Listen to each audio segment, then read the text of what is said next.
బండి సంజయ్ చేసిన వ్యాఖ్యలపై మంత్రి కోమటిరెడ్డి వెంకటరెడ్డి ఫైర్ అయ్యారు. తెలంగాణ ఉద్యమంలో తన కాలికి గజ్జె కట్టి ఊరూరా తిరిగి ప్రత్యేక రాష్ట్ర ఆవశ్యకతను గద్దరు ప్రజలకు చాటి చెప్పి వారిలో చైతన్యాన్ని నింపారని గుర్తు చేశారు. చనిపోయేంత వరకు ప్రజా సమస్యలపైనే పోరాటం చేసిన వ్యక్తి చనిపోతే కనీసం ప్రధానమంత్రి నరేంద్ర మోదీ నివాళులు కూడా అర్పించకపోవడం బాధాకరమని అన్నారు. తెలంగాణ ఉద్యమంలో గద్దర్ పాల్గొన్నాడు. ఇదే బండి సంజయ్ ఎక్కడున్నారని ధ్వజమెత్తారు. బాధ్యతాయుతమైన కేంద్ర మంత్రి పదవిలో ఉండి ఓ మహోన్నత వ్యక్తిపై అలాంటి వ్యాఖ్యలు చేయడం సరికాదని మంత్రి కోమటిరెడ్డి ఫైర్ అయ్యారు.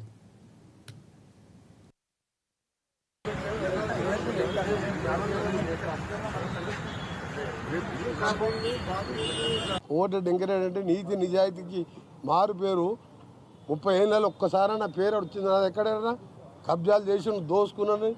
నువ్వు ఫార్ములా రేసు, ఈ రేసు గుర్రాలు, బిల్లర్ల గుర్రాలు, ధరణి మీద 2-3 లక్షల కోట్లకి వెళ్తుంది. నీ ఆస్తులన్నీ మొత్తం పక్కాగా బయటపడితే ఒక్కొక్కటి బయటపడి కోర్టుకు పోయి సుప్రీంకోర్టుకు పోయి కోట్ల రూపాయలు అడ్వకేట్లను పెట్టి నా మీద ఒక చిన్న కేసు అన్న ఉన్నదా?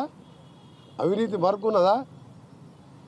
3 ఏళ్ళ పదవి వదిలిపెట్టుకున్నాన్ని మీ నాయన దాకా రాజీనామా చేయ by election, collection, re election, by election.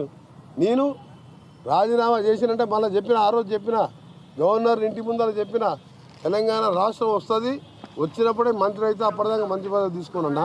అందుకనే ఆ బచ్చగాల గురించి మాట్లాడకు.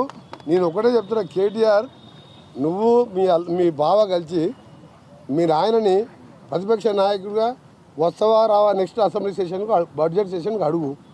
రాకుంటే నువ్వు హరీష్ రావు కొట్టుకుంటున్నావు, కత్తులు పెట్టుకొని కొడుచుకుంటున్నావు, నాకు కావాలని.